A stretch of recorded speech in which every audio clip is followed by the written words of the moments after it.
இதழ்கள் யார் யார் நடத்துனாங்கன்றதை பார்க்கலாங்களா? தேன்மொழி, தமிழ்ச்சிட்டு, தமிழ் நிலம் போன்ற இதழ்களை நடத்தியவர் யாருன்னு பார்த்தீங்கன்னா பெருஞ்சித்திரனார். கொல்லிப்பாவை என்னும் சிற்றிதழை நடத்தியவர் யாருன்னு பார்த்தீங்கன்னா ராஜமார்த்தாண்டம். கனவு என்னும் இலக்கிய இதழை நடத்தியவர் யாருன்னு பார்த்தீங்கன்னா சுப்பிரமணியன். வானம்பாடி, குயில், தென்றல் ஆகிய இதழ்களை நடத்தியவர் யாருன்னு பார்த்தீங்கன்னா தேனரசன். வானம்பாடி, குயில், தென்றல்.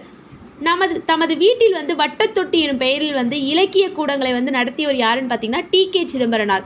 தமது வீட்டில் வட்டத்தொட்டி எனும் பெயரில் இலக்கிய கூடங்களை நடத்தி வந்தவர் யாருன்னு பார்த்தீங்கன்னா டி.கே. சிதம்பரனார். குன்றக்குடி அடிகளார் நடத்திய இதழ்கள் என்னென்னு பார்த்தீங்கன்னா அருளோசை, அறிக அறிவியல், இந்தியா, விஜயா முதலான இதழ்களை நடத்தி விடுதலை போருக்கு வித்திட்டவர் யாருன்னு பார்த்தீங்கன்னா பாரதியார். அன்னம்பிடு தூது எனும் இதழை நடத்தியவர் யாருன்னு பார்த்தீங்கன்னா மீரா.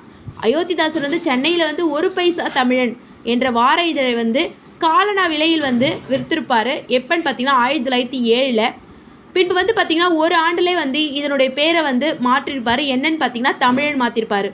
ஒரு பைசா தமிழன் என்ற வார இதழை தமிழன் என்று பெயர் மாற்றவர் யாருன்னு பார்த்தீங்கன்னா அயோத்திதாசர். ஒடுக்கப்பட்ட பாரதம் எனும் இதழை 1927 தொடங்கியவர் யாருன்னு பார்த்தீங்கன்னா அம்பேத்கர். ஒடுக்கப்பட்ட பாரதம் எனும் இதழை 1927 தொடங்கியவர் யாருன்னு பார்த்தீங்கன்னா அம்பேத்கர். நெக்ஸ்ட் வீடியோவில் பார்க்கலாம். தேங்க்யூ.